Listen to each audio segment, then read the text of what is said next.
School কলেজে পড়লে জাহান্নামে যেতে হবে এমন কথা না, জান্নাত পাওয়া যাবে।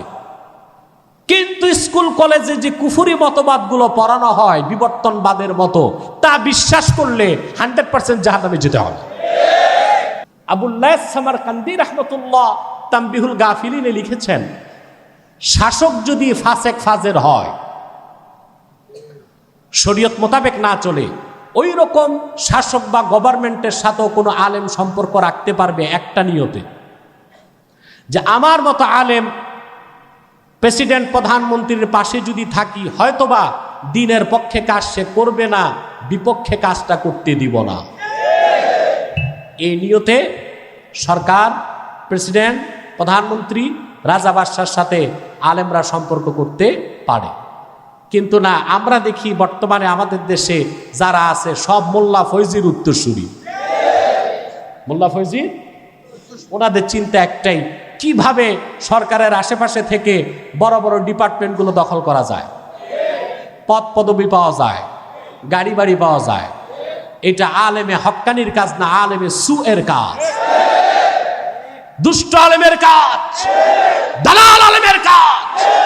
রাসূল করিম সাল্লাল্লাহু আলাইহি সাল্লাম ১৫০০ বছর আগে বলেছেন এইসব আলেমের ব্যাপারে, আশারুন নাস মিন তাহতি আদিনিস সামা, এইসব দুনিয়াদার আলেম আল্লাহর আকাশের নিচে সবচেয়ে নিকৃষ্ট জীব। সহিহ হাদিসের দোহাই দিয়ে শত শত সহিহ হাদিসকে তারা অস্বীকার করছে। বাংলাদেশে তারা বর্ণচোরা, তারা বাংলাদেশে ইসরায়েলের এজেন্ডা বাস্তবায়ন করতে চায়। জনপুর, ফুরফুরা, ফুলতলি, আহলুস সুন্নাহ ওয়াল জামাত ও আহলে কওমি ও দেওবন্দ সমস্ত মাসলাকের মুসলমানকে ঐক্যবদ্ধ হয়ে এই ফিতনাকে প্রতিহত বাংলাদেশে করতেই হবে। ইসলামের কথা শুনলেই গায়ে আগুন জ্বলতে থাকে। কাজ হবে না। বাংলাদেশের যুবকদের জনস্রোত আল্লাহর কোরআন মুখী হয়ে গিয়েছে, আর ঠেকিয়ে রাখা যাবে না। বাংলাদেশের প্রাইমারি থেকে বিশ্ববিদ্যালয় আর ইউনিয়ন পরিষদ থেকে জাতীয় সংসদ পর্যন্ত প্রত্যেকটি জায়গায় আল্লাহর কোরআন ভিত্তিক সবকিছু চলবে ইনশাআল্লাহ, আজ হোক আর কাল হোক। আস-সা'য়ু মিন্না ওয়াল ইতমামু মিনাল্লাহ, প্রচেষ্টা আমাদের, সফলতা দিবেন কে?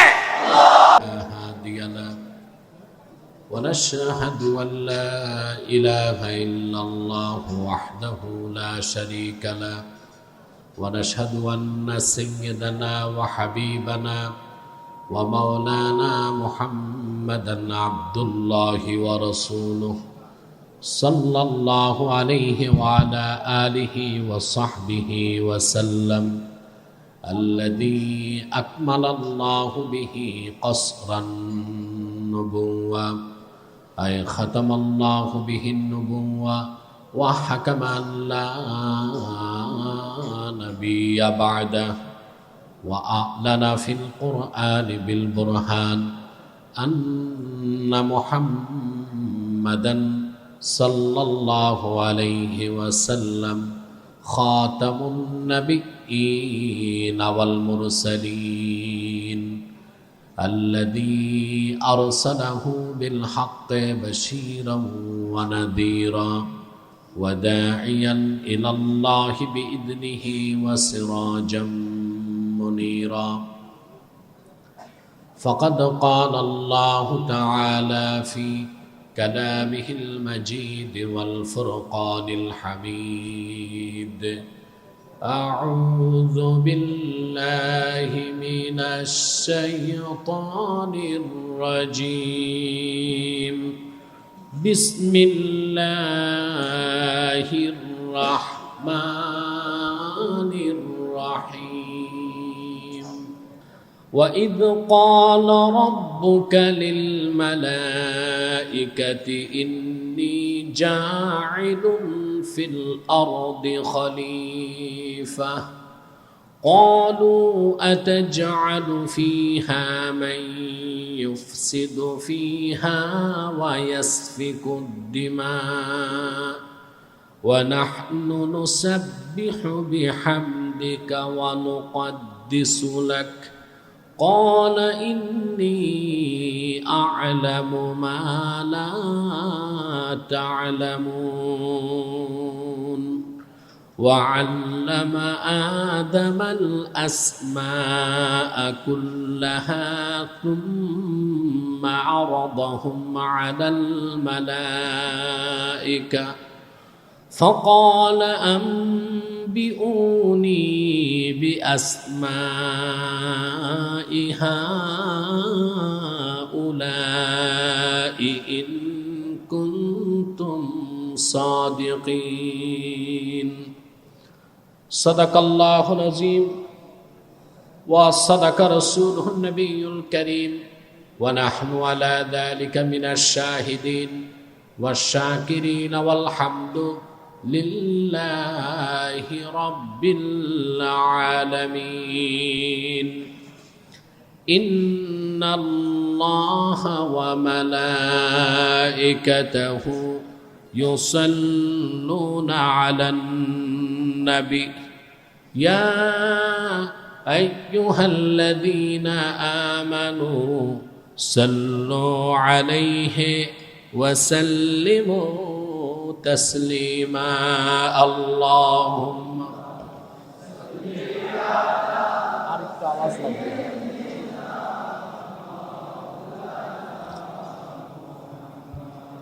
وعلى آله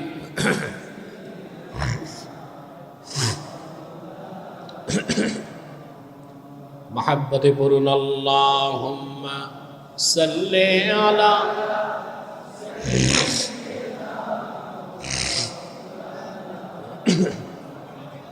وعلى آله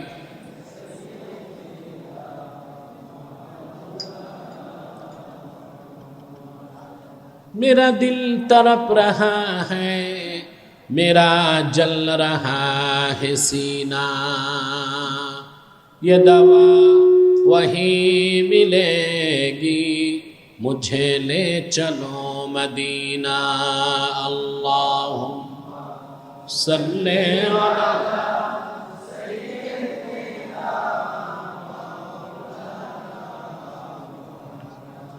وعلى آل مولانا محمد مدینہ مدینہ مومنوں کی گنگنا ہے دیدار مدینہ عاشقوں کی تمنا ہے اللہم صلی علی مولانا محمد وعلى آل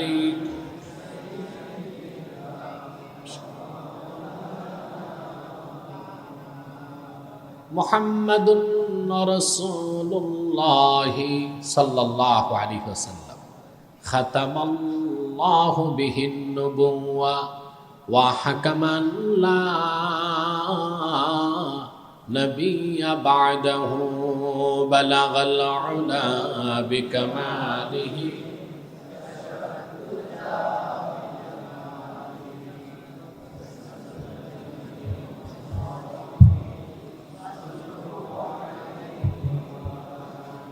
مدرسہ مدینۃ العلوم درگاہ حضرت শাহ নূর রহমতুল্লাহ উদ্যোগে আয়োজিত আজকের ওয়াজ মাহফিলের সম্মানিত সভাপতি আলহাজ আবুল হুসাইন হুমায়ুন সাহাব বারাকাল্লাহু ফি উমরি, উপস্থিত আজকের সম্মানিত মেহমান অধ্যাপক জাকির হোসেন সাহাব বারাকাল্লাহু ফি উমরি, সম্মানিত কাউন্সিলর, উপস্থিত ওলামায়ে কেরাম, তোলাবায়ে এজাম, বিভিন্ন প্রান্ত থেকে অত্যন্ত সংক্ষিপ্ত আয়োজনে আজকের এই মাহফিলে উপস্থিত সম্মানিত ইমানদার মুসলমান ভাই ও বন্ধুগণ, সকলকে অন্তরের অন্তঃস্থল থেকে জ্ঞাপন করছি মুবারক। সবটুকুন শুকরিয়া আল্লাহ সুবহানাহু ওয়া তাআলার জন্যে, যিনি আজকের এই মুতাবাররাক মাহফিলে আমাদেরকে আসার বসার তৌফিক মেহেরবানি করে দান করেছেন। সেজন্য আসুন আমরা সকলে একবার অবনত চিত্তে হৃদয়ের আবেগ অনুভূতি উজাড় করে সমবেত কণ্ঠে বলি আলহামদুলিল্লাহ। অগণিত অসংখ্য দরুদ ও সালাম আল্লাহর সৃষ্টির প্রধান আকর্ষণ, বিশ্বসভার সভাপতি, সকল নবী রাসূলগণের মাথার তাজ, শামসুল হিদায়াত, বদরুদ্দুজা, সাইয়্যিদুস সাকালাইন, ইমামুল মুরসালিন, খাতামুন নবিয়্যিন ওয়াল মুরসালিন, আফতাবে নবুওয়াত, শাহানশাহে রিসালাত, সরকারে দো জাহাঁ, সুলতানুল মদিনা, নবিয়্যুল আম্বিয়া, হুজুরে আকরাম, নূরে মুজাসসাম, নূরুন আলা নূর, সাইয়্যিদিনা হাবিবিনা শফিঈনা মাওলানা মুহাম্মদ সাল্লাল্লাহু আলাইহি ওয়াসাল্লামের উপর আল্লাহ পাক যাকে আজ থেকে ১,৫০০ বছর আগে প্রেরণ করেছেন সর্বশ্রেষ্ঠ ও সর্বশেষ নবী ও রাসূল হিসেবে, যার পরে আজ পর্যন্ত পৃথিবীতে অবশ্যই কোনো প্রকার নবী কিংবা রাসূল অবশ্যই আসে নাই, অবশ্যই এখনো নাই, অবশ্যই কিয়ামত পর্যন্ত আসবে না। সম্মানিত সুধী, আমি আজকে বিকেলে শুনতে পেয়েছি কর্তৃপক্ষ মাঠে মাহফিলের অনুমতি পায় নাই। এটা একটা দুঃখজনক বিষয়। পরবর্তীতে যা পেয়েছি সংবাদ, একটি মাহফিলের জন্য যে নিয়ম, মাইকিং, পোস্টার, হ্যান্ডবিল, এটা করারও সুযোগ তারা পায় নাই।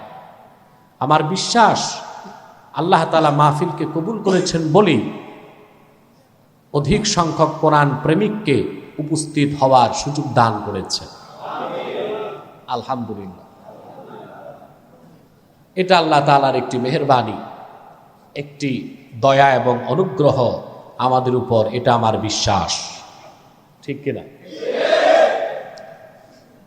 আল্লাহ তাআলার কৃতজ্ঞতা আদায় করছি।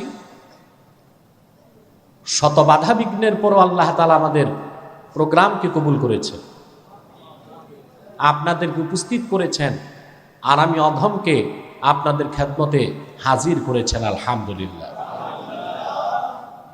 যদিও আমি দেখতে পাচ্ছি আপনারা বসার জায়গা পাচ্ছেন না, নিচে অনেক লোক আছে, রোডেও লোক থাকতে পারে, সেখানে প্রজেক্টরের ব্যবস্থা আছে। সর্বোপরি খুব দীর্ঘ সময় কোনো কথা না বলে আজকে আমরা কোরআন কারীম সূরা বাকারা 30 নম্বর আয়াতটি তেলাওয়াত করেছি এবং 31। খুব সংক্ষেপে এই দুটো আয়াতকে কেন্দ্র করে আল্লাহ তাআলা আমাদেরকে যে দিক ও নির্দেশনা দিয়েছেন ইহকালীন কল্যাণ এবং পরকালীন মুক্তির জন্য, সেই কথাগুলো আমরা শুনব। বলুন আল্লাহুম্মা আমিন। ভূমিকাতে আমার একটি কথা, এখানে যারা আপনারা এসেছেন, বসে আছেন, আসার পেছনে, বসার পেছনে পার্থিব এবং জাগতিক কোনো স্বার্থ নেই। আমরা এসেছি একমাত্র আল্লাহ তার হাবিব সাল্লাল্লাহু আলাইহি ওয়াসাল্লামের রেজামান্দি হাসিল করার জন্য। ঠিক কিনা বলেন? সম্মানিত সুধী, আপনারা যারা, আমরা যারা এখানে উপস্থিত হয়েছি, আমরা এখানে এসেছি একমাত্র পরকালীন স্বার্থে। ঠিক কিনা? এখানে আমরা বসে আছি, প্রতি শ্বাসে আল্লাহ পাক আমাদেরকে 10টি করে নেকি দান করছেন। হেঁটে এসেছেন, প্রতি কদমে 10টি করে নেকি পেয়েছেন। সুবহানাল্লাহ। বাড়িতে যাওয়ার আগে যদি আপনার মৃত্যু হয়ে যায়, শহীদের খাতায় আল্লাহ তাআলা আপনার নাম উঠিয়ে দিবেন। সুবহানাল্লাহ।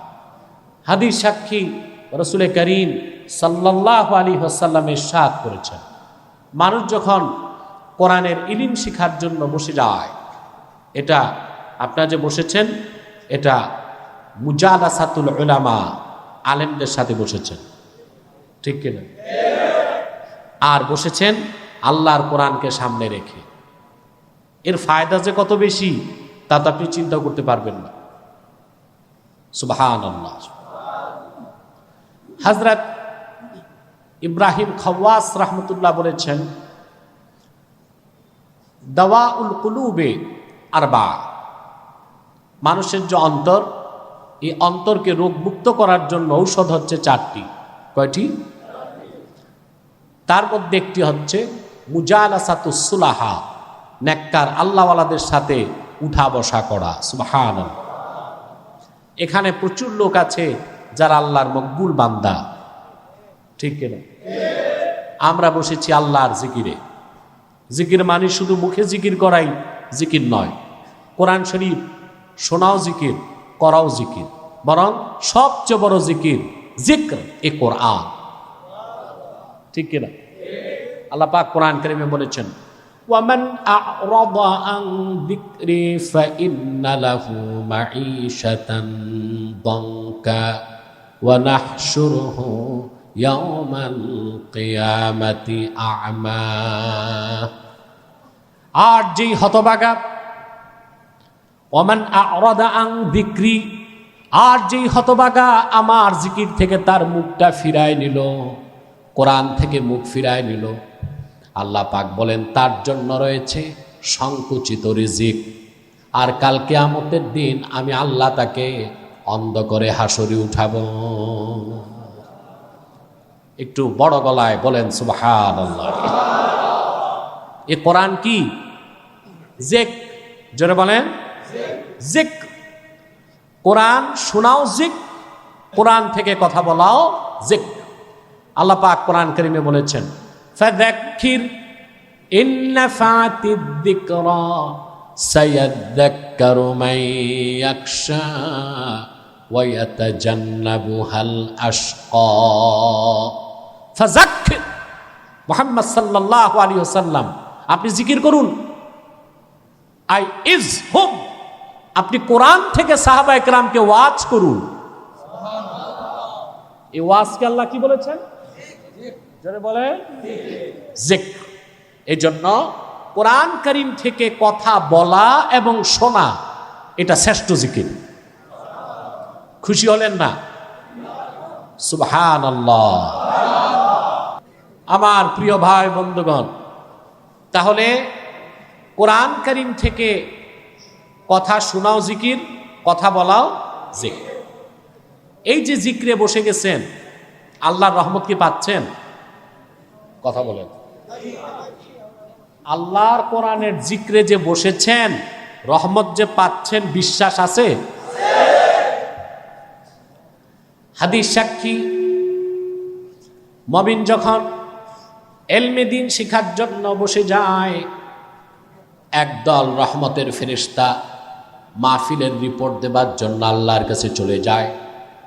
আল্লাহ পাক তাদেরকে জিজ্ঞেস করেন, তোমরা কোথা থেকে এসেছো? তারা বলেন, আল্লাহ তোমার কিছু নেককার বান্দা তোমার ঘরে বসে তোমার কালামুল্লাহ থেকে কথা শুনছে, সেখান থেকে আসলাম। আল্লাহ পাক বলেন, আমার বান্দাগুলো এত কষ্ট করছে, ফাআইয়ু শাইইন ইয়াতলুবুন, ওরা আমার কাছে কি চায়? কিছু চান আল্লাহর কাছে? চাইটাও তো বললেন না ঠিক মতো, মিয়া জোরে মাতো চান? আল্লাহ জিজ্ঞেস করেন, ফাআইয়ু শাইইন ইয়াতলুবুন, ওরা কি চায় আমার কাছে? ফেরেশতারা বলেন, আল্লাহ তোমার জান্নাত চায়। আল্লাহ পাক বলেন, হাল রাআউহা, ওরা কি জান্নাত দেখছে নাকি? বলে, আল্লাহ তা তো দেখে নাই, না দেখে বিশ্বাস কর। আল্লাহ রাব্বুল আলামিন আবার প্রশ্ন করেন, ওয়ামিন আইয়ি শাইইন ইয়াতাআওয়াযুন, কিসের থেকে তারা বাঁচতে চায়, কিসের থেকে পানাহ চায়? ফেরেশতারা বলেন, আল্লাহ তোমার ভয়াবহ জাহান্নামের আযাব থেকে বাঁচতে চায়। আল্লাহ পাক বলেন, ওরা কি আমার জাহান্নাম কোনোদিন দেখেছে নাকি? তারা বলেন, না তা তো দেখে নাই, না দেখেই বিশ্বাস করে।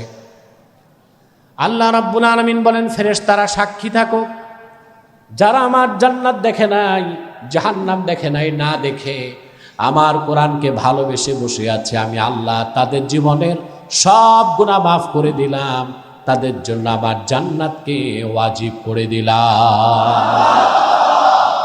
খুশি আছেন? আমরা খুশি। আল্লাহ পাক খুশি, মাখলুকাত খুশি, কুল কায়নাত ফেরেশতা কুল খুশি, শুধু বেজার শয়তান। শয়তান বেজার, তার চেলা চামুন্ডারও বেজার। শয়তানের সব চেষ্টা ব্যর্থ, একটা বাকি আছে, মুনাজাতের আগে উঠানো যায় কিনা। আমরা নেক নিয়ত করে শয়তানের নাপাক গালে একটি চপেটা ঘাত করতে চাই। আমরা নিয়ত করছি কিছুক্ষণ পরে আজকের মুনাজাত করে গুনাহ মাফ করে নিষ্পাপ বেহেশতি আল্লাহ ওয়ালা হয়ে বাড়ি যেতে চাই। কারা কারা হাত তুলে আল্লাহ তাআলাকে দেখা।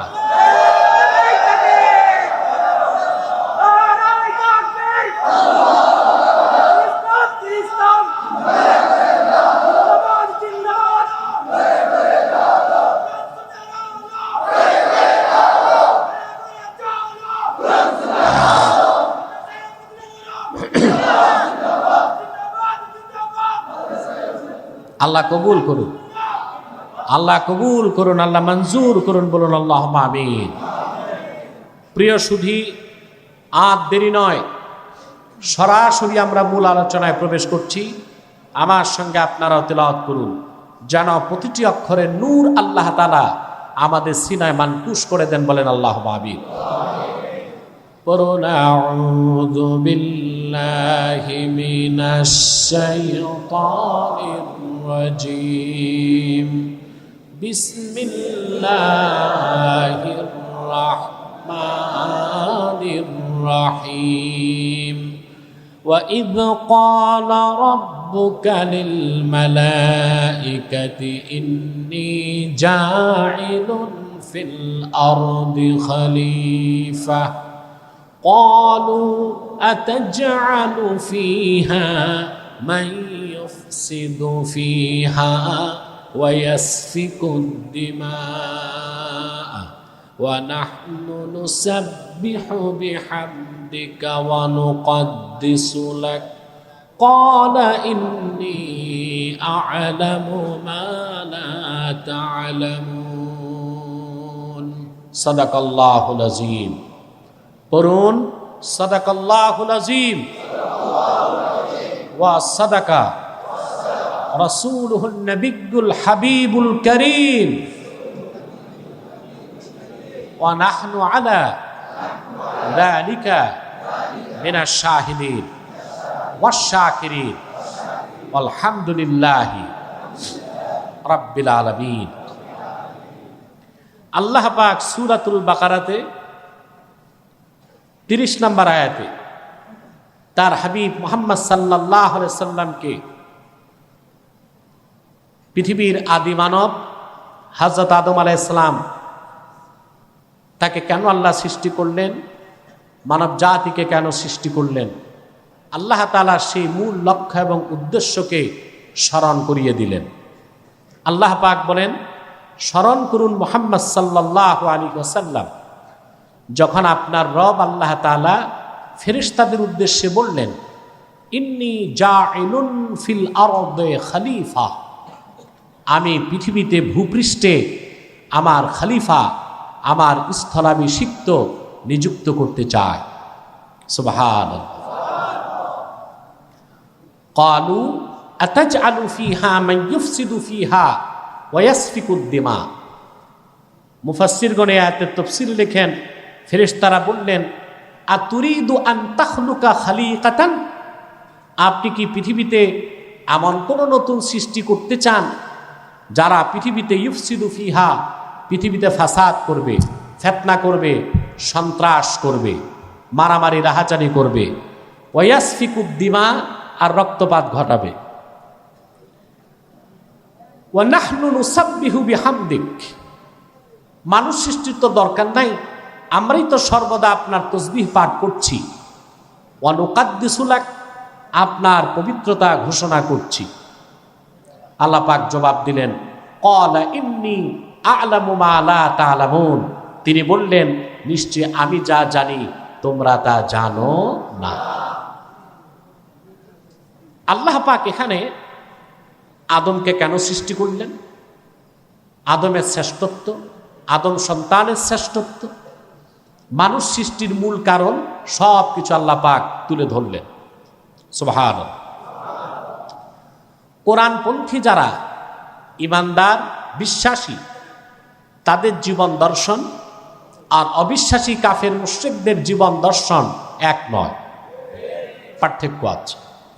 যারা বিশ্বাসী ঈমানদার, তাদের জীবন দর্শন হচ্ছে আমাদের স্রষ্টা আল্লাহ এবং আমরা মানুষ শ্রেষ্ঠ সৃষ্টি আল্লাহ, ঠিক কিনা? আল্লাহ পাক কোরআন কারীমে সে কথা বলেছেন, وَلَقَدْ كَرَّمْنَا بَنِي آدَمَ وَحَمَلْنَاهُمْ فِي الْبَرِّ وَالْبَحْرِ وَرَزَقْنَاهُم مِّنَ الطَّيِّبَاتِ। আল্লাহ পাক বলেন, আমি মানব জাতিকে শ্রেষ্ঠত্ব দান করেছি। সুবহানাল্লাহ বলবেন। গোটা সৃষ্টির মধ্যে শ্রেষ্ঠ, সর্বশ্রেষ্ঠ সৃষ্টি মানুষ, সবচেয়ে সুন্দর সৃষ্টি মানুষ, আল্লাহর সবচেয়ে মাহবুব প্রিয় সৃষ্টি মানুষ। এর চেয়ে সুন্দর কোনো সৃষ্টি নাই, এর চেয়ে শ্রেষ্ঠ কোনো সৃষ্টি নাই, এর চেয়ে প্রিয় কোনো সৃষ্টি। এই দর্শন কার? আল্লাহর শ্রেষ্ঠ সৃষ্টিকে, সুন্দর সৃষ্টি, প্রিয় সৃষ্টি। এই জীবন দর্শনটা কাদের? কোরআনপন্থীদের। সুবহানাল্লাহ। আর অবিশ্বাসী, সংশয়বাদী, নাস্তিক, বেঈমানদের জীবন দর্শন হচ্ছে মানুষ এমনি এমনি সৃষ্টি হয়েছে। তাদের একটা গাঁজাখুরি মতবাদ আছে। আপনার যারা জুলজি, বোটানি, বায়োলজি পড়েছেন তারা জানেন, ডারউইনের গাঁজাখুরি একটা মতবাদ হচ্ছে দ্য থিওরি অফ এভুলেশন, বিবর্তনবাদ, বানর থেকে মানুষ। চিল্লায় বলেন নাউজুবিল্লাহ। এটা পড়ানো হয় আমাদের দেশি স্কুলে, ক্লাস 9 থেকে মাস্টার্স পর্যন্ত প্রাণী বিজ্ঞানে এটা পড়ানো হচ্ছে বিবর্তনবাদ। সারা দুনিয়া, আমেরিকা, কানাডা, গ্রিনল্যান্ড, সুইজারল্যান্ড, সমস্ত আধুনিক রাষ্ট্রগুলো বিবর্তনবাদকে ডাস্টবিনে নিক্ষেপ করেছে। আর আমার দেশের অতি উৎসাহী কিছু বুদ্ধিজীবী যারা পশ্চিমাদের গোলামি করে, তারা সেই বিবর্তনবাদকে আমার দেশের স্কুলে পাঠ্য বইতে অন্তর্ভুক্ত করেছে। কেবলমাত্র উদ্দেশ্য হচ্ছে আগামী প্রজন্মকে নাস্তিক বানানো, অবিশ্বাসী বানানো। তাদের জীবন দর্শন আজ থেকে 4.5 বিলিয়ন বছর আগে, মানে 450 কোটি বছর আগে পৃথিবীতে কিছুই ছিল না, ছিল কেবল পানি। কি ছিল? তো 450 কোটি বছর আগে এটা দেখছে কি?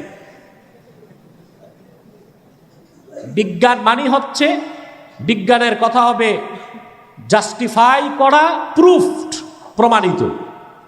এই কথার কি প্রমাণ আছে? 450 কোটি বছর আগে পানি ছিল, আর কিছু ছিল না, মানে এই কথার কোনো আগাও নাই, গোড়াও নাই। হ্যাঁ, তারপর কি হলো? তারপরে বিরাট কথা তারা বলে, আমি সংক্ষেপে বলছি। সেই পানিতে এক সময় সৃষ্টি হলো এক কোষী জীব, অ্যামিবা, ভাইরাস টাইপ, বুঝলেন? মাইক্রো ভাইরাস থেকে একটু বড় ভাইরাস। তারপর বিবর্তনের মাধ্যমে ভাইরাস ধীরে ধীরে বড় হলো। তারপরে এক সময় ব্যাঙের মতো একটা প্রাণী হলো। তারপর এটা বিবর্তনের মাধ্যমে এক সময় বানর হলো। তারপরে কয়েক কোটি বছর আগে বানরের ল্যাজ পড়ে গেল, সে দাঁড়ায় 2 পায়ে চলতে লাগলো, হয়ে গেল মানুষ। বলেন নাউজুবিল্লাহ। আপনারা জানেন বাংলাদেশে অনেক নাস্তিক এবং অবিশ্বাসী আমার সাথে বিতর্কে এসেছে। আমার পক্ষ থেকে বাংলাদেশের প্রত্যেকটি পাবলিক বিশ্ববিদ্যালয়ে যারা বিবর্তনবাদ পড়ায় তাদেরকে চ্যালেঞ্জ করেছি যে তোমাদের বিবর্তনবাদকে 1 ঘন্টায় আল্লাহর কোরআন দিয়ে আমি নাকচ করে দিব ইনশাআল্লাহ।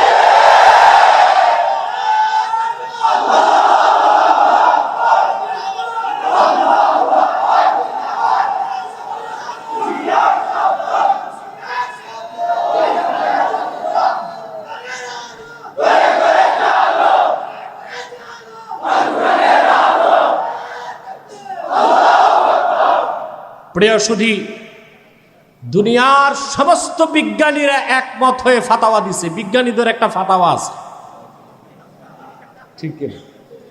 সব বিজ্ঞানীদের ফাতাওয়া হচ্ছে, the theory of evolution is not a scientific fact, it is nothing but the hypothesis of Charles Darwin. বিবর্তনবাদ কোনো বৈজ্ঞানিক সত্য প্রমাণিত বিষয় না, এটা চার্লস ডারউইনের মন গড়া গাঁজাখুরি একটি মতবাদ ছাড়া আর কিছু নয়। বিজ্ঞান বইতে আমরা বিজ্ঞান পড়ব, বিজ্ঞান বাদ দিয়ে এই থিসিস কেন পড়ব? থিসিস মানে থিসিস, তার বিপরীতে অ্যান্টিথিসিস, তার মাঝখানে সিনথিসিস। তুমি শুধু থিসিস পড়াও, ডারউইনের বিবর্তনবাদ, সেই মিথ্যা বিবর্তনবাদের গোবর ফাঁস করেছে ইসলামপন্থীরা, সেই থিসিসটাও পড়াতে হবে। তাহলে যুব সমাজ বুঝবে কোনটা সত্য কোনটা মিথ্যা, ঠিক কিনা? তাহলে আমাদের জীবন দর্শন আর অবিশ্বাসীদের জীবন দর্শনের পার্থক্য আছে। ওরা বের করলোই বিবর্তনবাদের গাঁজাখুরি গল্প। এটা ওই গল্পটা কি রকম আপনারা শুনেছেন যে দাদা দাদিরা আষাঢ় মাসে প্রচন্ড বৃষ্টির সময় নাতি নাতনিদের আষাঢ়ে গল্প শোনাইত, শুনছেন না? এগুলো আপনারা ঠাকুরমার ঝুলিতে পড়ছেন বাল্যকালে। সেজন্য আমরা জ্ঞানী গুণী বিচক্ষণ পরকালমুখী বুদ্ধিজীবী জ্ঞানী প্রোডাকশন পাবলিক বিশ্ববিদ্যালয় থেকে পাচ্ছি না, কারণ ফ্যাক্টরিতে গোলমাল। ফ্যাক্টরিতে কি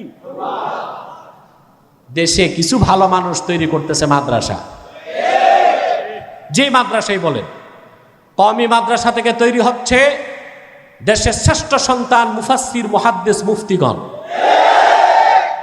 আলিয়া মাদ্রাসা তৈরি করছে এমন বিচক্ষণ কিছু আলেম যারা কোরআন হাদিসের শিক্ষার পাশাপাশি জাগতিক শিক্ষায় শিক্ষিত হয়ে রাষ্ট্র পরিচালনার দায়িত্বপূর্ণ পদগুলো দখল করছে। এটাই তো বাংলাদেশে পশ্চিমাদের গোলামি যারা করে তাদের ঘুম হারাম হয়ে গেছে।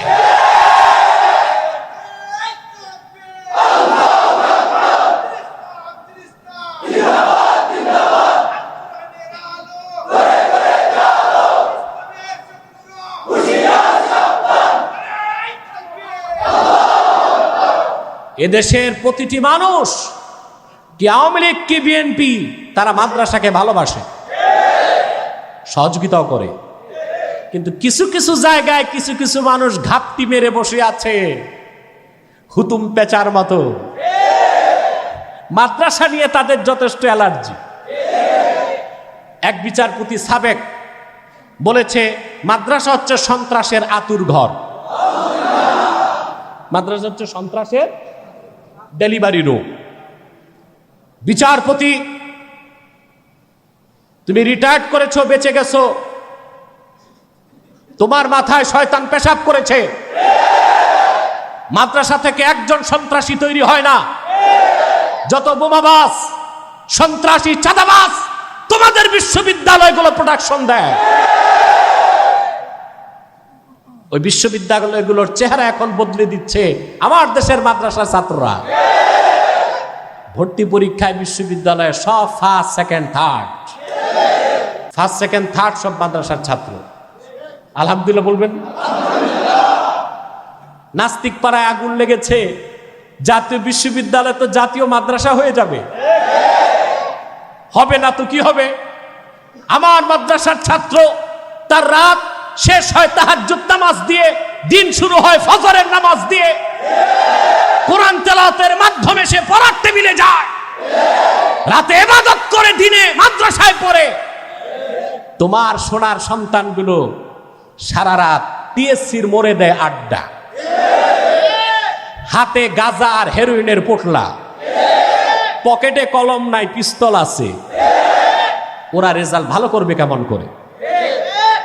মাদ্রাসার ছাত্রের ছোঁয়া দেশের যেখানে যাবে সেই এলাকাটা আলোকিত হয়ে যাবে। বলেন আলহামদুলিল্লাহ।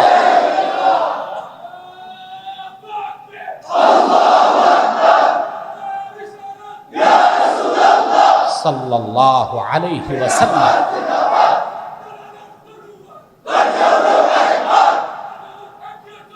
আমরা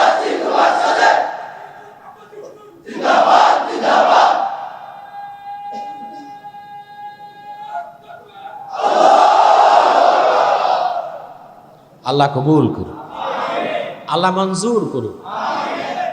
প্রিয় সুধী, উস্তাদ থেকে শাগরেদ মাশাআল্লাহ উপরে আছে, আমার আওয়াজের চেয়ে তার আওয়াজ বেশি, আলহামদুলিল্লাহ। আল্লাহ তার কণ্ঠে আরো বরকত দেখ।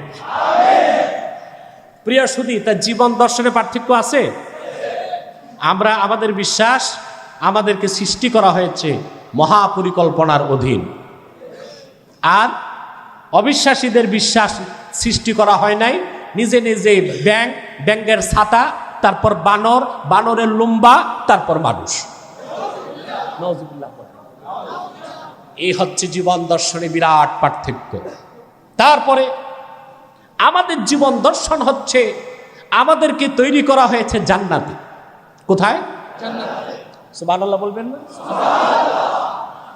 আল্লাহ রাব্বুল আলামিন বলেন, وَقُلْنَا يَا آدَمُ اسْكُنْ أَنْتَ وَزَوْجُكَ الْجَنَّةَ وَكُلَا مِنْهَا رَغَدًا حَيْثُ شِئْتُمَا وَلَا تَقْرَبَا هَذِهِ الشَّجَرَةَ فَتَكُونَا مِنَ الظَّالِمِينَ। আল্লাহ রাব্বুল আলামিন বলেন, আমি আদম এবং তার স্ত্রীকে বললাম, আদম, তুমি এবং তোমার স্ত্রী পরম আনন্দে জান্নাতে বসবাস করো। সুবহানাল্লাহ। ওয়া কুলা মিনহা রাগাদা, আই কুলা মিনহা ওয়াসিআ, আর জান্নাতে যা মন চায় প্রাচুর্যের সাথে খাও। সুবহান। তবে ওয়ালা তাকরাবা হাযিহি শাজারা, এই একটি বৃক্ষের কাছেও এসো না। তাহলে আমাদের আদি উৎস কি? জান্নাত। জোরে বলেন জান্নাত থেকে আমরা পৃথিবীতে এসেছি। আর বিজ্ঞান, অবিশ্বাসী, সংশয়বাদী নাস্তিকদের মতবাদ হচ্ছে মানুষের উৎপত্তি জঙ্গলে। বানর থাকে কই? দেখেন, কোরআন মানুষ ও মানবতাকে কোথায় জায়গা দিছে? মানুষের স্রষ্টা আল্লাহ, তাকে সৃষ্টি করা হয়েছে মহাপরিকল্পনার অধীন, আর তার অস্তিত্বের বিকাশ ঘটেছে জান্নাতে। আর বিজ্ঞান বলতেছে যে না, ব্যাঙ থেকে, ব্যাঙের ছাতা থেকে, বানর ও তার লম্বা থেকে। কোথার থেকে? জঙ্গলে। কোথায় জান্নাত আর কোথায় জঙ্গল? এই তো মাদ্রাসায় পড়ার মধ্যে আর স্কুল কলেজে পড়ার মধ্যে পার্থক্য। মাদ্রাসা শিখায় যে তুমি মানুষ, তুমি আশরাফুল মাখলুকাত, তোমার সৃষ্টি জান্নাতে, তোমার স্রষ্টা আল্লাহ। আর ওই বিশ্ববিদ্যালয় কলেজে শেখানো হচ্ছে তুমি বানর থেকে, তোমার উৎপত্তি জঙ্গলে। নাউজুবিল্লাহ বলে। তোমার জীবনের লক্ষ্য উদ্দেশ্য খাও দাও, ফুর্তি করো, মৌজ করো, মাস্তি করো। নাউজুবিল্লাহ বলে। মাদ্রাসায় পড়লে বড় চাকরি নাও পাওয়া যেতে পারে, ঠিক কিনা? পার্থিব সম্মান কম হতে পারে, কিন্তু আল্লাহর জান্নাত পাওয়া যাবে 100% গ্যারেন্টি। আমি বলছি না স্কুল কলেজে পড়লে মানুষ জাহান্নামে যাবে, তবে স্কুল কলেজে যে কুফরি মতবাদগুলো পড়ানো হয় তা বিশ্বাস করলে 100% জাহান্নামে যেতে হবে। আমার কথা আবার কাটছাট করবেন না ইউটিউবাররা, তাদের কাজই হচ্ছে দাড়ি কমা বাদ দিয়া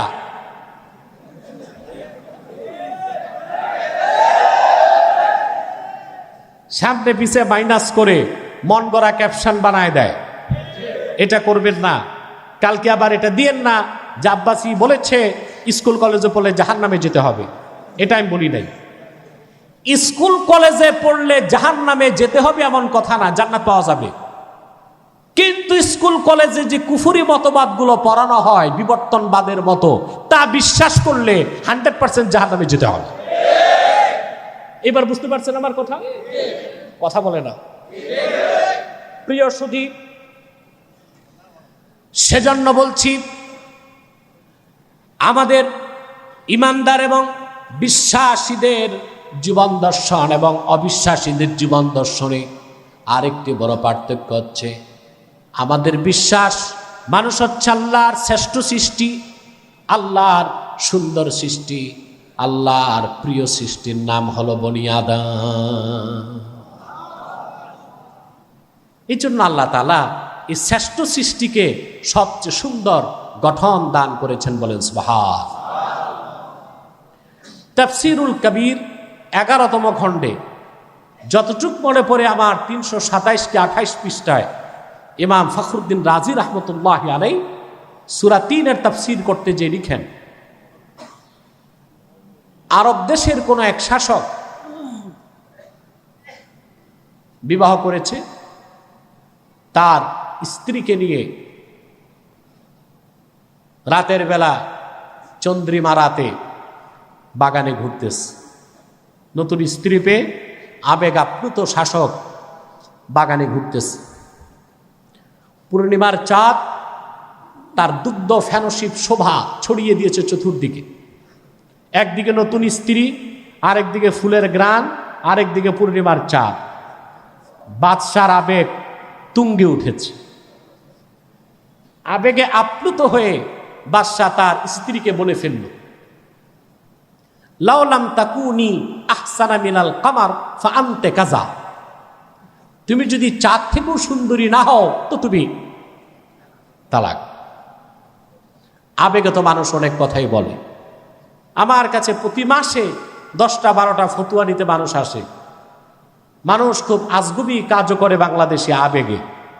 একজন এসে বলল, আমি তো বউকে মা বলে ফেলেছি, এখন সংসার টিকছে কিনা। আমি বলছি, মা বলাতে তোমার বউ তালাক হয় নাই, তবে গুনাহ হয়েছে, তোমাকে তওবা করতে হবে। আবেগে আপনারা এইরকম কাজ করবেন না।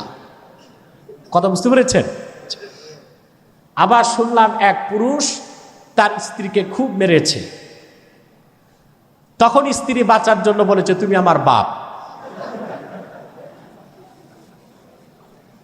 আমাকে ফতোয়া জিজ্ঞেস করা হলো তালাক হয়েছে, আমি বলছি না তালাক হয় নাই। 1000 বার স্বামীকে বাপ বলল, তালাক হবে না, গুনাহ হবে। কি হবে? তওবা করতে হবে। বাদশা আবেগ আপ্লুত হয়ে তার স্ত্রীকে বলল, তুমি যদি চাঁদ থেকেও সুন্দরী না হও তুমি তালাক। রাতের পরিবেশ শেষ, পূর্বাকাশে সূর্য উদিত হলো। এবার শাসকের আবেগ শেষ, বিবেকের উদয় ঘটল। চিন্তায় পড়ে গেল, হায় আফসোস, আমার স্ত্রী যত সুন্দরী হোক চাঁদের চেয়েও সুন্দর তো হতে পারে না। এবার স্ত্রী আসছে না গেছে, চিন্তায় পড়ে গেছে। বাদশা তো দেশের মুফতি সব ডাকছে। প্রত্যেক রাজা বাদশা গভর্নমেন্টের কিছু নিজস্ব আলেম মুফতি থাকে। এরা মাদারজাত দালাল। এরা শাসককে ভালো বুদ্ধি দেয় না, শুধু চিন্তায় থাকে পামপুট্টি দিয়া হালুয়া রুটি কি পাওয়া যায়। আবুল্লাহ সামারকান্দি রাহমাতুল্লাহ তামবিহুল গাফিলিনে লিখেছেন, শাসক যদি ফাসেক ফাজের হয়, শরীয়ত মোতাবেক না চলে, ওই রকম শাসক বা গভর্নমেন্টের সাথেও কোনো আলেম সম্পর্ক রাখতে পারবে একটা নিয়তে, যে আমার মতো আলেম প্রেসিডেন্ট প্রধানমন্ত্রীর পাশে যদি থাকি, হয়তোবা দিনের পক্ষে কাজ সে করবে না, বিপক্ষে কাজটা করতে দিব না। এই নিয়তে সরকার, প্রেসিডেন্ট, প্রধানমন্ত্রী, রাজা বাদশার সাথে আলেমরা সম্পর্ক করতে পারে। কিন্তু না, আমরা দেখি বর্তমানে আমাদের দেশে যারা আছে সব মোল্লা ফৈজির উত্তরসূরি। মোল্লা ফৈজি, ওনাদের চিন্তা একটাই, কিভাবে সরকারের আশেপাশে থেকে বড় বড় ডিপার্টমেন্টগুলো দখল করা যায়, পদ পদবি পাওয়া যায়, গাড়ি বাড়ি পাওয়া যায়। এটা আলেমে হক্কানির কাজ না, আলেমে সুয়ের কাজ, দুষ্ট আলেমের কাজ, দালাল আলেমের কাজ। রাসূল করিম সাল্লাল্লাহু আলাইহি সাল্লাম ১৫০০ বছর আগে বলেছেন এইসব আলেমের ব্যাপারে, আশারুন নাস মিন তাহতি আদিনিস সামা। এইসব দুনিয়াদার আলেম আল্লাহর আকাশের নিচে সবচেয়ে নিকৃষ্ট জীব।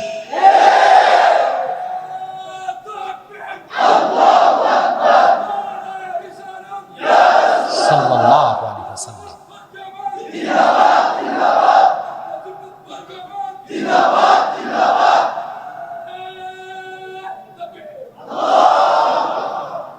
প্রিয় সুধী, কথা শুনতেছেন, বুঝতেছেন? এখন বাদশাহ চিন্তায় পড়ে গেছে, বউ ঠিক আছে না তালাক হইছে। বাদশাহ ডাক দিছে, আলেম সব দৌড় দিছে, মুফতি যা আছে দেশে সব রাজপ্রাসাদে। বাদশাহ জিজ্ঞেস করলেন, আমি তো গত রাতে স্ত্রীকে আবেগ আপ্লুত হয়ে এই কথাগুলো বললাম, শুনতেছেন? তখন তাফসীর কবিরে এসেছে, ফাআফতাল কুল বিল হানাস, সবাই এক বাক্যে ফতোয়া দিয়ে দিলেন যে তার কথা অনুযায়ী তার স্ত্রী তালাক। কথা বুঝতেছেন? একজন যুবক আলেম তিনি দাঁড়ায় গেলেন আর বললেন যে না, স্ত্রী তালাক হয় নাই। ওই আলেমের নাম তাফসীর কবিরে এসেছে ইয়াহইয়া ইবনু আকসাম রাহমাতুল্লাহি আলাইহি। নামটা মনে থাকবে? আমাদের দেশে অনেক বক্তা বলে ইমাম আবু হানিফা, না, ইয়াহইয়া ইবনু আকসাম রাহমাতুল্লাহি আলাইহি।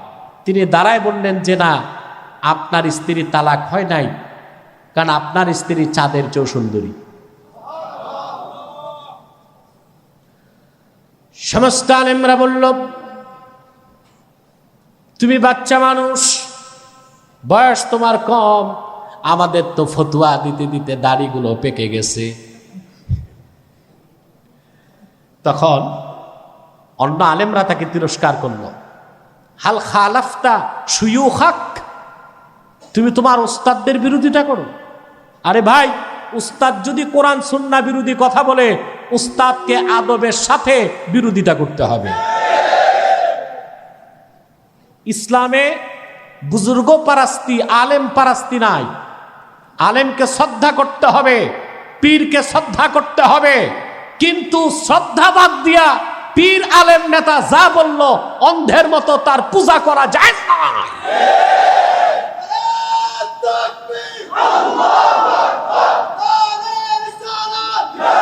সাল্লাল্লাহু আলাইহি ওয়াসাল্লাম।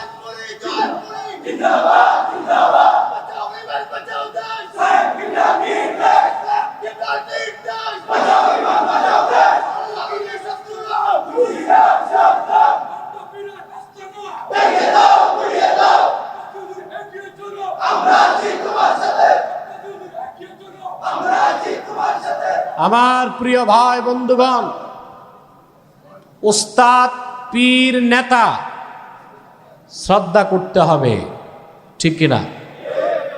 শ্রদ্ধা করতে হবে কিনা? কিন্তু কিভাবে? যতক্ষণ তিনি কোরআন সুন্নাহর নীতিতে থাকবেন। এখন সবাই তাকে বললেন, হাল খালাফতা শুয়ুখাক, তুমি কি তোমার শেখ উস্তাদদের বিরোধিতা করছো? তুমি বেশি জানো না তোমার উস্তাদরা বেশি জানে? ইয়াহইয়া বিন আকসাম জবাব দিলেন, কদ আফতা মান হুয়া আ'লামু মিন্না, আমি যে ফতোয়া দিলাম তার স্ত্রী তালাক হয় নাই, তার স্ত্রী চাঁদের চেয়েও সুন্দরী, এটা তো আমার ফতোয়া না, আমাদের সবার চেয়ে যার বেশি এলেম তার ফতোয়া। প্রশ্ন করা হলো তিনি কে? জবাব দিলেন, হু আল্লাহ। এটা আমার ফাতাওয়া নয়, এটা আল্লাহর ফাতাওয়া, দলিল দাও। তখন তিনি সূরা ৩ পড়তে লাগলেন, ওয়াত-তিনি ওয়াজ-যাইতুনি ওয়া তুরি সিনিনা ওয়া হাদাল বালাদিল আমিন লাকাদ খালাকনাল ইনসানা ফি আহসানি তাকওয়িম। পারেন আপনারা?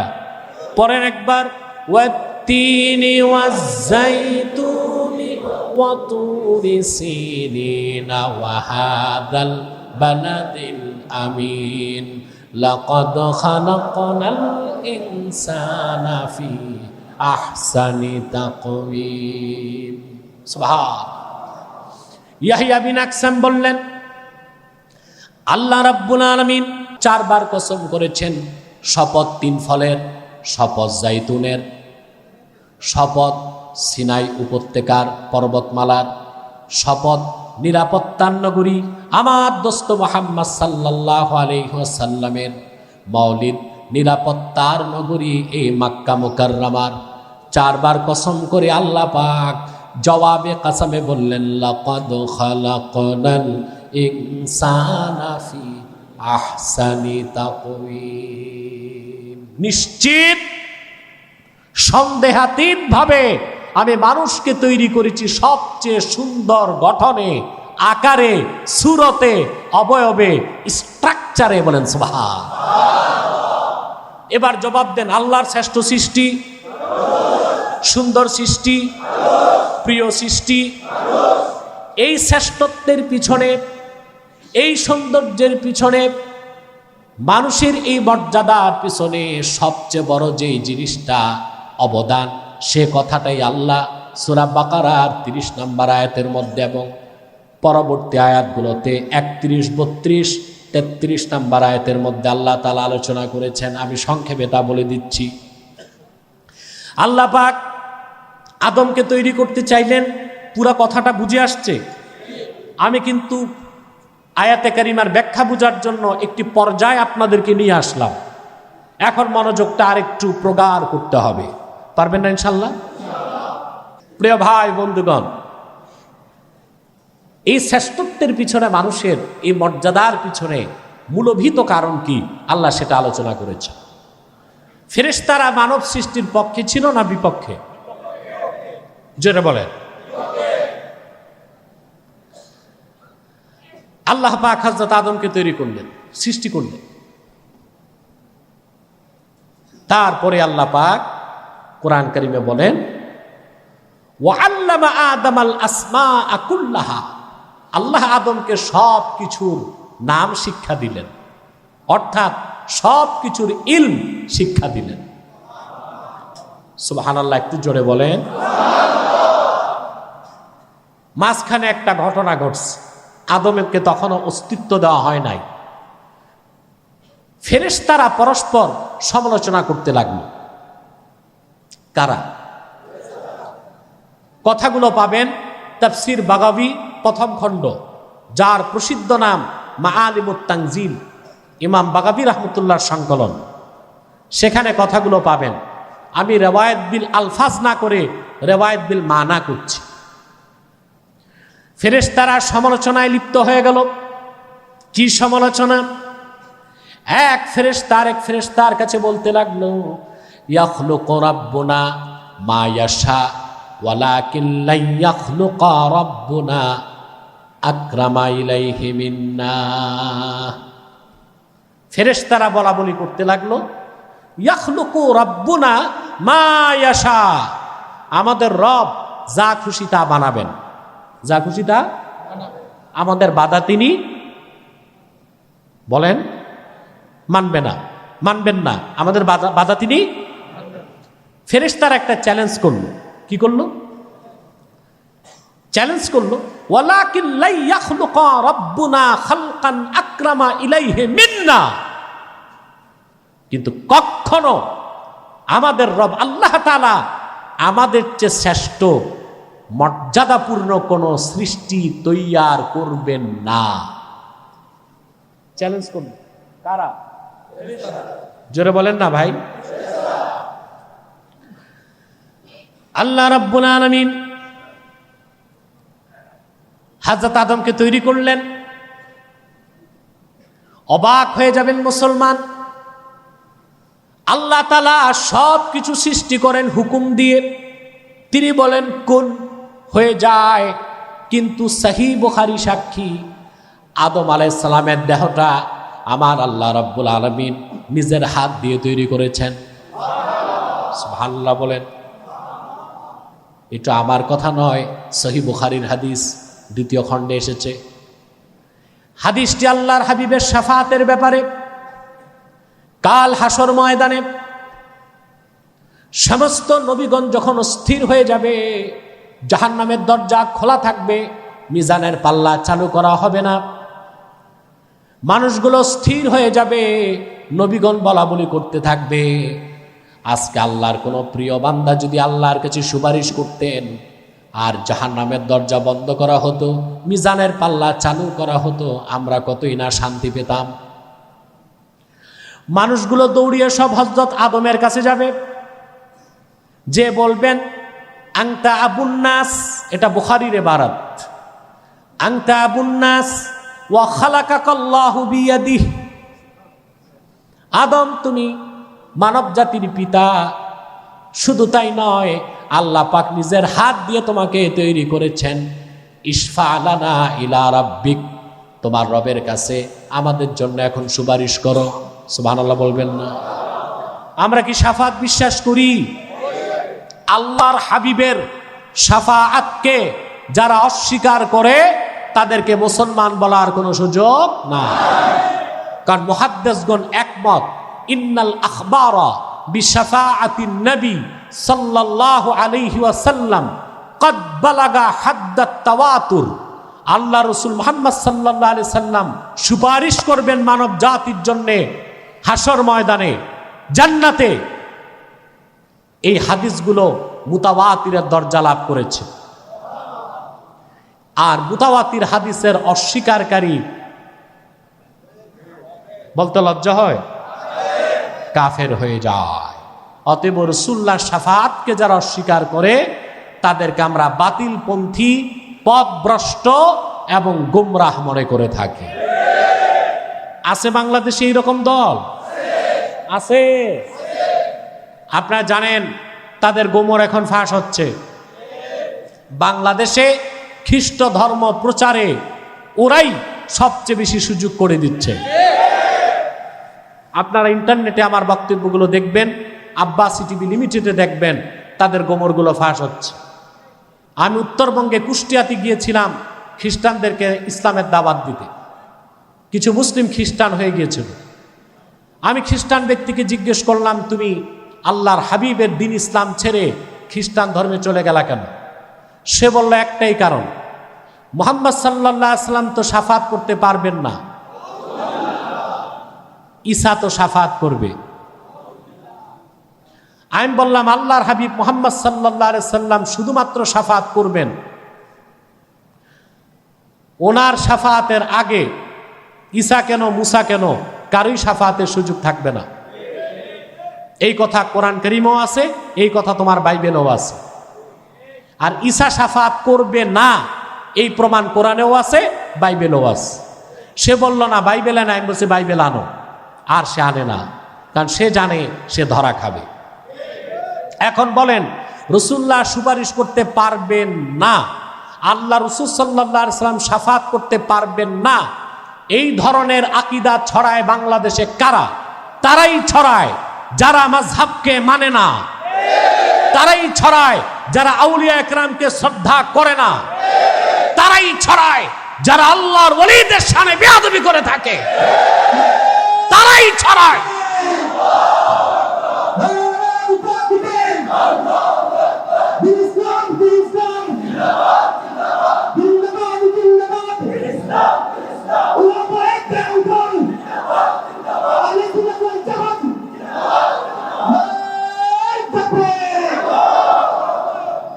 তাদের খপ্পর থেকে দূরে থাকার চেষ্টা করবেন।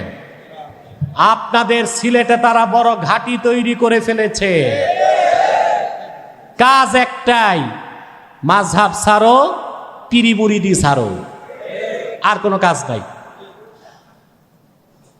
কাফের মুশরিক বেঈমানরা যখন ইসলামের বিরোধিতা করে, তাদের বিরুদ্ধে আমরা তাদের মুখে দুটো শব্দও শুনি না। ছোট্ট একটি মানববন্ধন করতে দেখি না।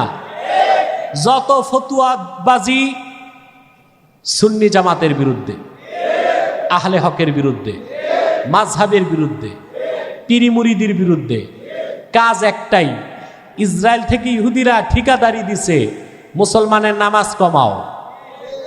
তারাবি 20 রাকাতকে করছে 8 রাকাত, ওয়েতের 3 রাকাতকে করছে 1 রাকাত।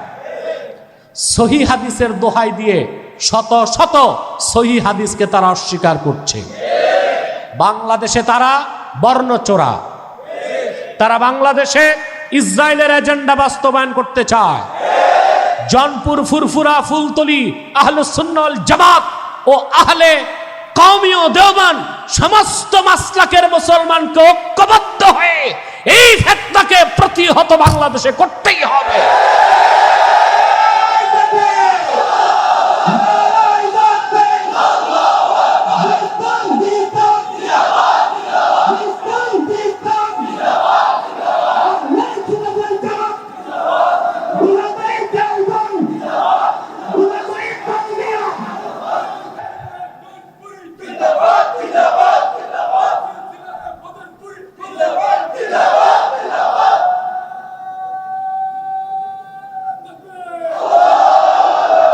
আমার প্রিয় ভাই বন্ধুগণ, আমার ভাই বন্ধুগণ, তাহলে যে কথা বলছিলাম, হযরত আদমকে আল্লাহ তাআলা তৈরি করলেন, তাকে ইলম দান করলেন। কি দান করলেন? জোরে বলেন। আদমকে আল্লাহ তৈরি করলেন, করছেন না? কথাটা বাকি রয়ে গেল, যেটা ফেরেশতারা কানাফুসি করতে লাগলো, আমরা শ্রেষ্ঠ। আমরা কি?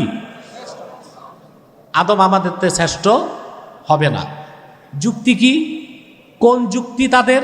তারা বলেছে লিআন্নানা খুলিকনা ক্বাবলাহ ওয়া রাআইনা মা লাম ইয়ারাহ। আদমরে তো এখন বানানোই হয় নাই, আর আমরা কত আগে তৈরি হয়েছি। আমরা যা দেখছি আদম তো তা দেখে নাই। আদমের ইলম কম, আমাদের ইলম বেশি। যেহেতু ইলম বেশি, এই জন্য আমরাই শ্রেষ্ঠ। যুক্তি কাদের? দলিল কাদের?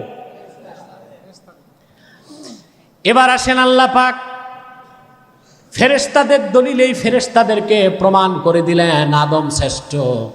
আদম সন্তান ফেরেশতার চেয়েও শ্রেষ্ঠ। আল্লাহ পাক বলেন ওয়া আল্লামা আদামাল আসমাআ কুল্লাহা তুম্মা আরাদাহুম আলাল মালাইকা। আল্লাহ পাক আদমকে সকল কিছুর নাম শিক্ষা দিলেন। এই নাম মানে এই নয় শুধু আম জাম কাঁঠাল চা পাতা নাকি, সব নাম শিক্ষা দিয়েছেন। এর অর্থ ইলমু হাকাইকিল আশিয়া, প্রত্যেকটা বস্তুর গুণাবলী, অর্থাৎ প্রতিটা বস্তুর অণু পরমাণু, তার ভিতরে যে নিউক্লিয়াস আছে, ইলেকট্রন আছে, প্রোটন আছে, নিউট্রন আছে, প্রতিটা বস্তুর হাকাইকুল আশিয়ার এলেম আল্লাহ আদমকে দান করে দিলেন। এরপর ফেরেশতাদেরকে আল্লাহ পাক বললেন ফাকাল আম্বিউনি বিআসমাই হাউলাই ইন কুনতুম সাদিকিন।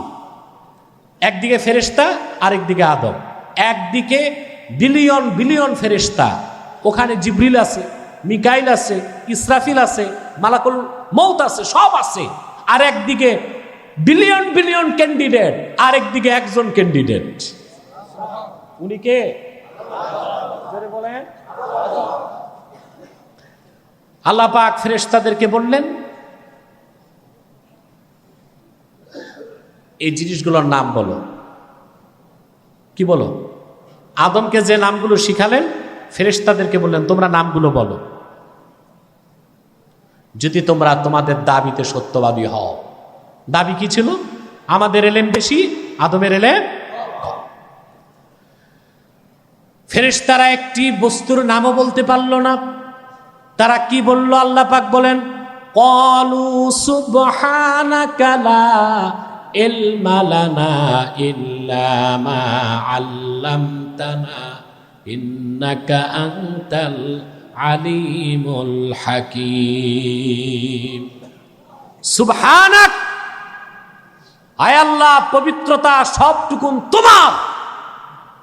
লা ইলমা লানা ইল্লা মা আল্লামতানা, তুমি যতটুকু ইলম দিছো এর বাইরে কোনো ইলম নাই আমাদের। সুবহান। শ্রেষ্ঠত্ব কার প্রমাণিত হলো? জোরে বলতে হবে কার? কোন দলিলের ভিত্তিতে? ইলম। মানুষের শ্রেষ্ঠত্বের মূলভূত কারণ হচ্ছে ইলম। মানুষ শ্রেষ্ঠত্ব পেয়েছে গোটা মাখলুকাতের উপর। কিসের কারণে বলেন তো ভাই? জোরে বলেন। ইলম। ইলম এটা কার বেশি ছিল? এই জন্য আদম শ্রেষ্ঠত্ব পেয়েছে, বাবার কারণে সন্তানরাও শ্রেষ্ঠত্ব পেয়ে গেছে। সুবহানাল্লাহ। এখন আসেন, তাহলে কোন ইলমের কথা আল্লাহ বলেছেন? কোন ইলম মানুষকে শ্রেষ্ঠত্ব দেয়? প্রশ্ন আসে কিনা? একমাত্র সেই ইলম যেটা আল্লাহর পক্ষ থেকে বান্দাকে শিখানো হয়, বান্দাকে দেওয়া হয়, সেই ইলমটাই মানুষকে হেদায়েতের পথ দেখায়, কল্যাণের পথ দেখায়, মুক্তির পথ দেখায়, পরিত্রাণের পথ দেখায়। সেই ইলম ছাড়া মানুষের শ্রেষ্ঠত্বের বিকল্প আর কোনো কিছু নাই। জাগতিক যে ইলম, বিজ্ঞান বলেন, দর্শন বলেন, বিজ্ঞানের যত শাখা বলেন, এই সব ইলম একটাও হাকিকতে ইলম নয়। এসবকে বলা হয় মালুমাত। মালুমাত আর ইলম এক না। স্কুলে যেটা পড়ানো হয়, কলেজে যেটা পড়ানো হয়, বিশ্ববিদ্যালয়ে যেটা পড়ানো হয়, ওই সব হচ্ছে মালুমাত, অভিজ্ঞতা, এক্সপিরিয়েন্স। তা সঠিক হতে পারে, ভুল হতে পারে। আর ইলম, যাতে কোনো ভুল নাই, কোনো সন্দেহ নাই, ওইটা একমাত্র আসে কার পক্ষ থেকে? আল্লাহর পক্ষ থেকে আগত সেই চূড়ান্ত ইলম হচ্ছে এই কোরআন। এই কোরআনের সাথে সম্পর্ক হবে, আপনার শ্রেষ্ঠত্ব মর্যাদা বেড়ে যাবে। আর এই কোরআন থেকে সম্পর্ক ছিন্ন হবে, আপনি জাহান্নামীদের কাতারে শামিল হয়ে যাবে। তখন আপনার অবস্থান কি হবে?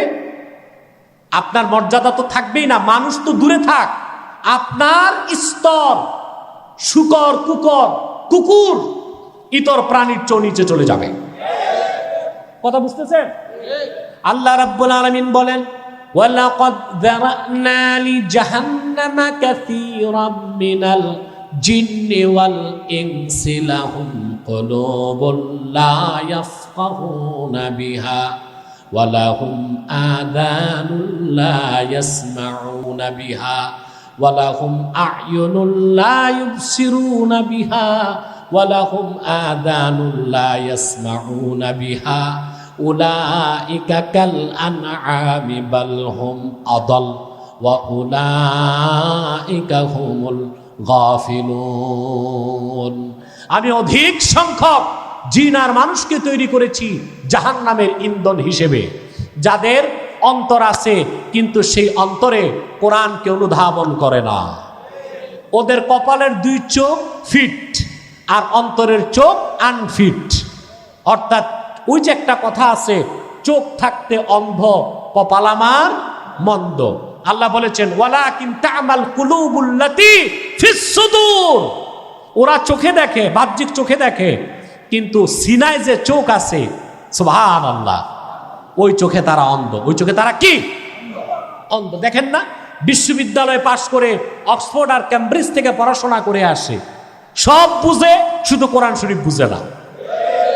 সব বুঝে, হাদিস বুঝে না। সব ভালো লাগে, ইসলাম ভালো লাগে না।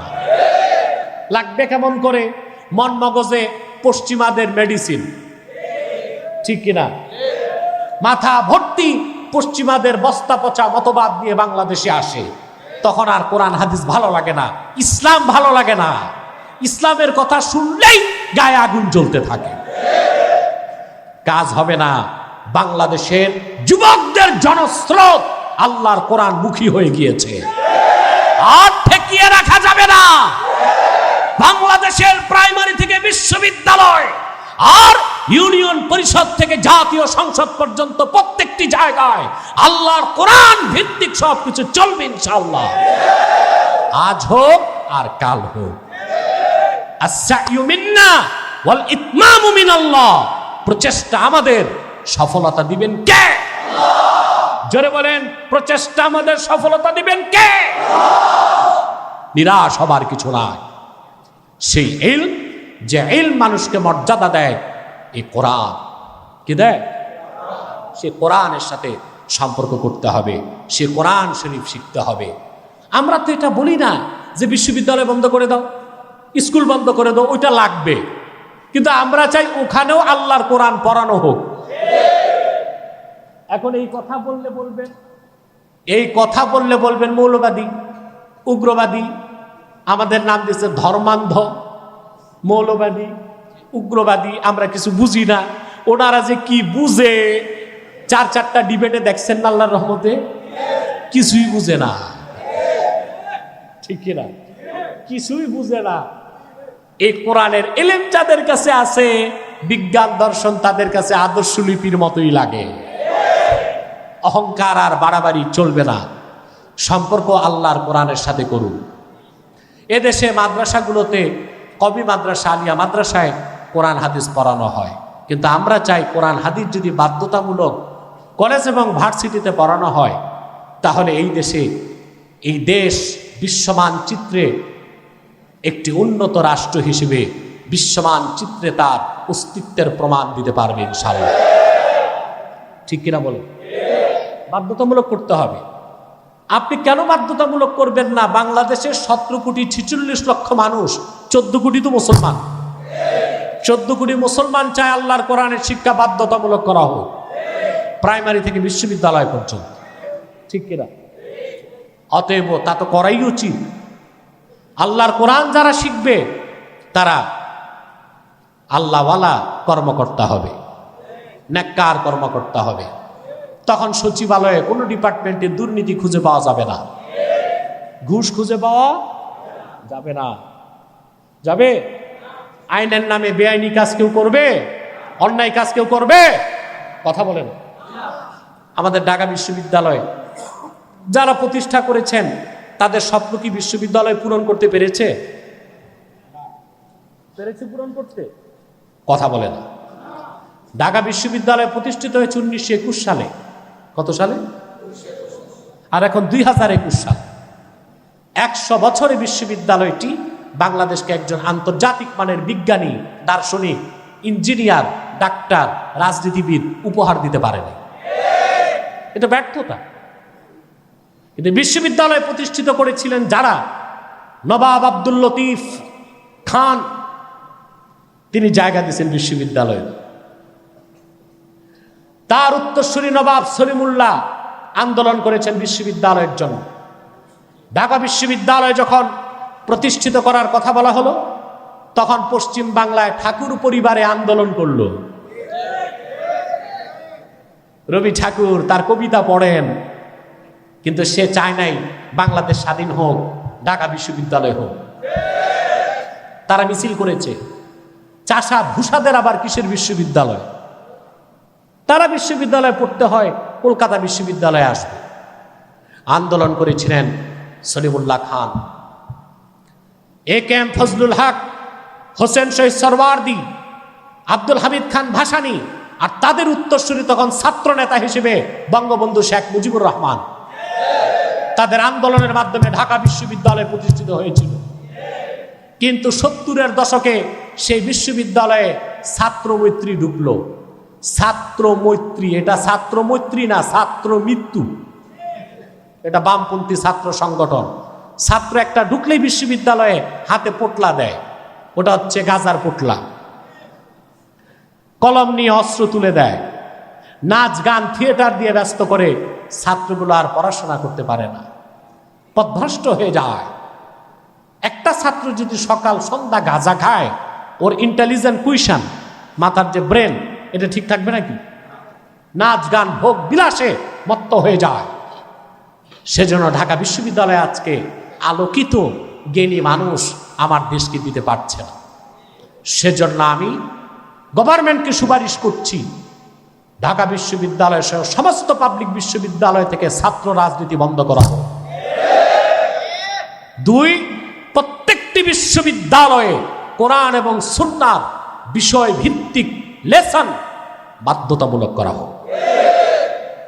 প্রতিটি ছাত্র জ্ঞানী গুণী আলোকিত মানুষ হয়ে বের হবে, যাদের জীবন দর্শন হবে পরকালমুখী। সুদ ঘুষ থাকবে না, বেহায়াপনা থাকবে না, খুন সন্ত্রাস চাঁদাবাজি থাকবে না। আমরা একটি উন্নত, সুন্দর, পরিচ্ছন্ন, পরিমার্জিত জাতি হিসেবে বিশ্বমান চিত্রে আমাদের দেশের অস্তিত্বকে তুলে ধরতে পারবো ইনশাআল্লাহ। ওর আগে মাদ্রাসাগুলোকে আমাদের পৃষ্ঠপোষকতা করতে হবে, কারণ রাষ্ট্রীয়ভাবে যেই কাজ দরকার ছিল তা তো হচ্ছে না। এখন সামাজিকভাবে ব্যক্তিগতভাবে ইলমে দ্বীনের শিক্ষাকে প্রসার করতে মাদ্রাসার বিকল্প আছে? কথা বলেন, আছে মাদ্রাসার বিকল্প? মাদ্রাসার কারণে বাংলাদেশের অস্তিত্ব টিকে আছে। সারা দুনিয়া অবাক হয়ে গিয়েছে। যুক্তরাষ্ট্রে লক্ষ লক্ষ মানুষ করোনাতে মারা গিয়েছে, ইটালিতে লক্ষ লক্ষ মানুষ মারা গিয়েছে, গোটা ইউরোপ আমেরিকা বিপর্যস্ত হয়ে গিয়েছে করোনায়। আমাদের পার্শ্ববর্তী ভারত করোনার আঘাতে তার অর্থনীতি তছনছ হয়ে গেছে। বাংলাদেশ এত ভালো কেন? এটার জবাব একটাই, আরব বিশ্বকে বাদ দিলে পৃথিবীর কোথাও এত মসজিদ নাই, মাদ্রাসা নাই, বাংলাদেশে যা আছে। এত ওয়াজ মাহফিল পৃথিবীর কোথাও তো হয় না। এই যে মসজিদের আজান, নামাজ, মাদ্রাসায় কোরআন কারীমের তেলাওয়াত, নুরানি মক্তবে মাদ্রাসায় কোরআন কারীমের তেলাওয়াত, হাদিসের তেলাওয়াত, ওয়াজ মাহফিলের জিকির ফিকিরের কারণে আল্লাহ তাআলা করোনার গজব থেকে বাংলাদেশকে রক্ষা করেছে। এখন আমাদের উচিত শুকরিয়া আদায় করা। শুকরিয়া আদায় কিভাবে করবেন? মাহফিলগুলোর অনুমতি দিবেন না বন্ধ করবেন? দিতে হবে না? কথা বলে না। যত মাহফিল হবে তত রহমত আসবে, ঠিক কিনা? আর মাহফিল যত বন্ধ হবে আল্লাহর রহমত চলে যাবে। আল্লাহ পাক আমাদেরকে সকল ধরনের আযাব থেকে, গজব থেকে, অন্যায় থেকে, অত্যাচার থেকে, অকল্যাণ থেকে রক্ষা করে আমাদেরকে সুখ, শান্তি ও সমৃদ্ধি দান করুন। বলুন আল্লাহ আমিন। জোরে বলেন আল্লাহ আমিন। আসুন আমরা দোয়া করি। রব্বানা যালামনা আনফুসানা ওয়া ইল্লাম তাগফির লানা ওয়া তারহামনা লানাকুনান্না মিনাল খাসিরিন। আল্লাহুম্মা ইগফিরলি ওয়া লিওয়ালিদাইয়া ওয়া লিল মুমিনিনা ইয়াওমা ইয়াকুমুল হিসাব। আল্লাহুম্মা আরযুকনা কলবান নাকিয়াম মিনাশ শিরকি বারিয়ান লা কাফিরান ওয়া লা শাকিয়া। আল্লাহ তাআলা মাদ্রাসায়ে মদিনাতুল উলুম দরগাহে হযরত শাহনূর রাহমাতুল্লাহ মাদ্রাসার উদ্যোগে আয়োজিত আজকের মাহফিলে তোমার বেশুমার নেককার বান্দাদেরকে নিয়ে হাত তুলেছি। এতগুলো মানুষের মধ্যে যার দুটো হাত তোমার ভালো লাগে আল্লাহ, তার দুটো হাতের বিনিময়ে আমাদের জীবনের সব গুনাহ রাশি তুমি মাফ করে দাও। হৃদয়ের গভীর থেকে দোয়া করি আল্লাহ, তোমার আখিরি নবী নূর নবী আমার মুহাম্মদ সাল্লাল্লাহু আলাইহি ওয়াসাল্লাম আজ থেকে ১৫০০ বছর আগে দুনিয়ার থেকে বিদায় নিয়েছেন। হায়াতুন নবী হিসেবে জান্নাতুল ফেরদৌস রওজা মোবারকে বিশ্রাম নিয়েছেন। আল্লাহ পাক জীবনে একবার তোমার আখিরি নবী, নবীগণের মাথার তাজ মুহাম্মদ সাল্লাল্লাহু আলাইহি ওয়াসাল্লামের জান্নাতুল ফেরদৌস রওজা মোবারক উপস্থিত হয়ে গো আল্লাহ তোমার হাবিবের নূরের কদমে দরুদ ও সালামের হাদিয়া দেবার আগে তুমি ডাক দিও না। একবার বা একাধিকবার যারা সোনার মদিনায়, নূরের মদিনায় যদি বেরিয়েছি আল্লাহ, জীবনে বারবার তোমার আখিরি নবী নূর নবী মুহাম্মদ সাল্লাল্লাহু আলাইহি ওয়াসাল্লামের নূরের শহর মদিনাতুল মুনাওয়ারা জিয়ারতের জন্য তাদের কপালটা খুলে দাও।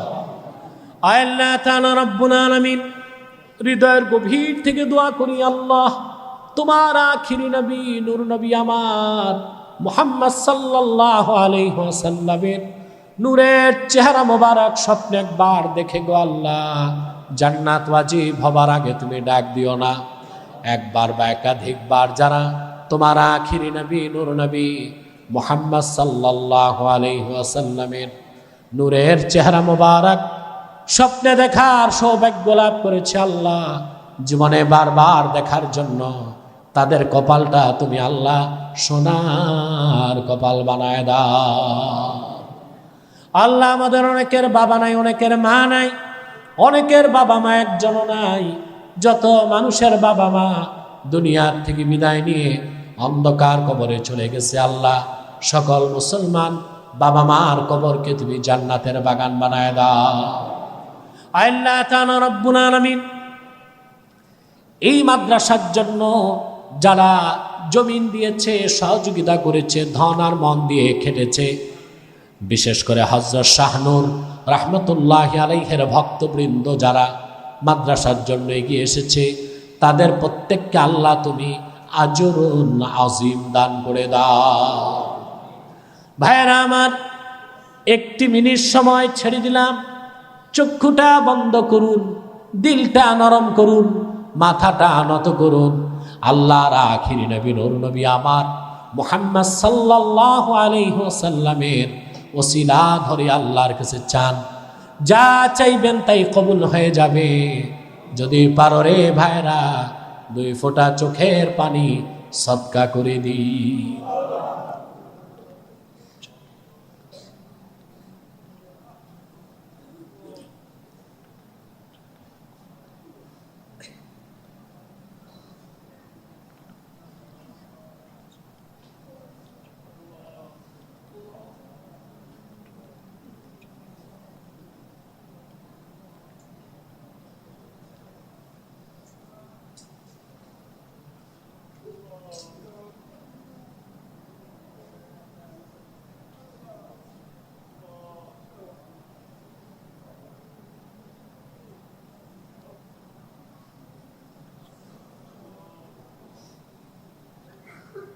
আউযু বিল্লাহি মিনাশ শাইতানির রাজিম।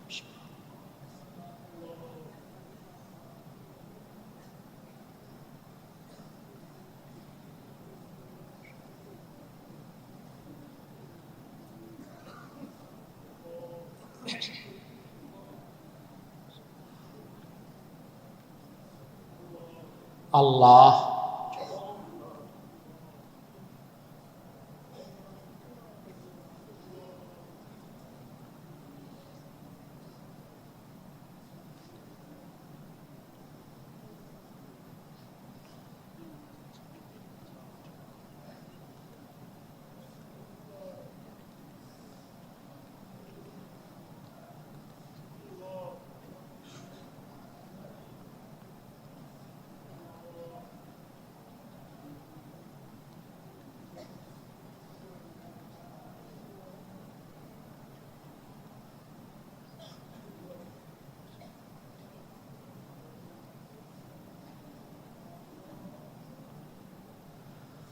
اللهم إنا نتوسل إليك بوسيلة حبيبك المحترم نبيك الخاتم سيدنا إمامنا محمد بن عبد الله نبي الله رسول الله صلى الله عليه وسلم الذي أكملت به قصر النبوة وحكمت لا نبي بعده وأعلنت في القرآن بالبرهان أن محمدا صلى الله عليه وسلم خاتم النبيين والمرسلين قبل 1500 سنة وصلى الله تعالى على خير خلقه نبينا محمد نور الله وعلى آله وصحبه أجمعين برحمتك يا أرحم الراحمين